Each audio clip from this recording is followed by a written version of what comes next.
Hi everyone, I'm Pete. And I'm Alicia, and we are Champing Adventures. So you probably found us because you're wondering, what do I really need to get started in the RV world?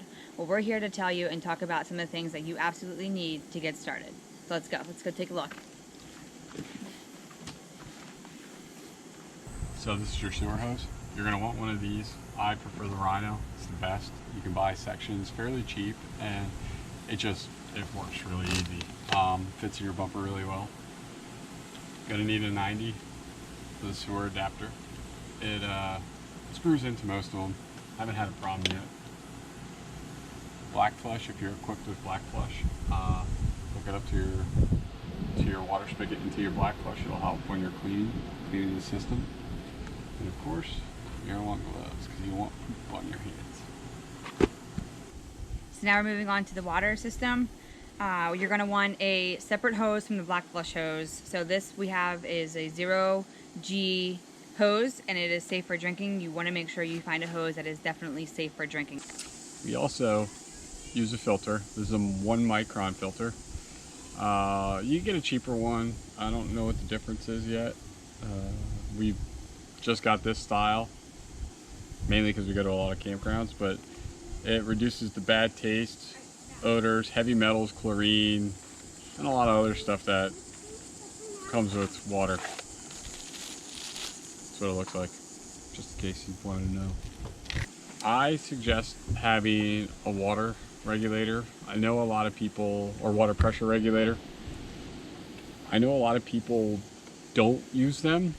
I've only ever been to one campground where it's been an issue. It's been so high that we had to figure something out. We've upgraded since this one, but this is perfectly fine. I think it's fairly cheap on Amazon, and we'll have it on our Amazon page. So if you want to pop over there and get one, that's where you'll get it. So we purchased a level. I would either recommend a 24-inch or 36-inch. We have a 36-inch level. What you need to do is make sure you're level on from side to side and front to back. So you want to make sure you put it on a flat surface and read the bubbles to make sure it's level from side to side. Now we've since upgraded to having a Level Mate Pro, so that kind of takes out the guess for us, but again, that's more of a gadget and you don't necessarily need that to get going. So definitely recommend the level. So you also want to get wheel chocks, which we have on our tires. Another thing that you're going to want is like some kind of leveling system. So 2x10 pressure treated work really well. You can cut up, bring with you from the back of your truck. The level will indicate what side needs to come up. So whatever side needs to come up is the side that you're going to be putting the boards on.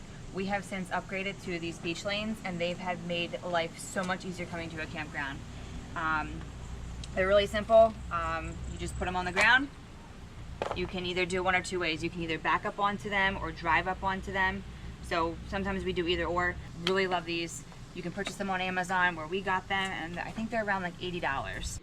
So next we're going to talk about the bathroom and keeping your tanks clean and in good working condition. So we chose to use the Sky RV toilet paper. Some people say you can use regular toilet paper as long as it's, septic safe. We just roll with the RV stuff. It's fine. It's great. No problems. You want to get yourself a good black tank treatment as well. They also make packs and this stuff, but what we use is the AquaChem. Before we leave and head home, we usually dump the black tank and then we run the black flush for a little bit. And then once that is all done, we then put a little bit of water into the tank and then we pour some of this chemical down. So that way there when you're driving home, everything in the tank is kind of swooshing back and forth and kind of getting it clean. And then that way there it also keeps the smell down as well. You can also use this in your gray tanks. It helps break things down as well as keeping it fresh. I've also done before taking some Dawn dish soap and squeezing it down the drains, just kind of help break up the tanks, because actually sometimes your gray tank can smell worse than your black tank and nobody wants to smell that. So definitely recommend these products. So the inside is just basic common household items that you will need. Silverware, plates, cups, napkins, bedding, you name it. That's what you're gonna need for inside an RV. Now you don't need to go crazy and buy porcelain or glass plates or anything like that. Plastic is just fine, because you have to think when you're traveling, everything is bouncing and moving around in your cabinets, so things may break. So I wouldn't go and spend a ton of money. Your best bet is to go to Target, Walmart, or the dollar store. You can pick up plates and cups and everything that you need relatively inexpensive there, and they work just as great as anything else. When it comes to stabilizers, if you're not on concrete or asphalt, I would definitely get some kind of wood, or they sell like Lego blocks. I chose to go with a 4x4 pressure treated just because it's simple, it's cheap, and it works great. So on top of using a 4x4 for the stabilizers, I also put one underneath the jack. It's just a cheap, easy way to take care of it. So here's some helpful tips that we think would benefit you. So one of them is camping etiquette. One of them I'd have to say is no sight cutting. That's kind of really frowned upon, I know, in some people. Number two would be, respect the campground as if it's your home. Clean up your trash. Don't be hooting, hollering all hours of the night. You have neighbors, so I guess the biggest word would be respect. Number two is the awning. You want to make sure you're checking what the weather is going to be like, because if you are getting a storm later on, you definitely want to make sure you know what time that storm is rolling in, so that way there you can put your awning in. If it's supposed to be, really windy, you're going to want to make sure you're rolling that baby up. If it's not supposed to be windy and it's just rain, some awnings tilt, some don't, so you want to make sure that your awning is tilted to one side. Some are kind of, they just kind of tilt automatically. So definitely know if your awning tilts automatically or if you have to do it manually. That's going to be an expensive one if you don't. Number three would be, you want to make sure that your tow vehicle is set up correctly with your rig. So that's kind of more gearing towards your hitch. A lot of people don't understand that your hitch needs to be adjusted correctly. Typically the RV dealership, when you purchase your RV, will set your hitch up correctly, but it may need adjusting over time. If you're not sure how to adjust it, ask a friend or take it back to the dealership and see if they can help you out. Dealerships typically set your hitch up when your vehicle's unloaded. So as you add payload, bikes, kayaks, wood, whatever else you may bring, it will bring the back of the truck, SUV, car, Volkswagen, whatever you're towing with, down and change your adjustment. So sometimes you may have to adjust on a loaded vehicle, so that way when you're fully loaded, you're getting the optimum performance. Number four, make sure all your stuff on your countertops is, put somewhere or locked somehow on the counter.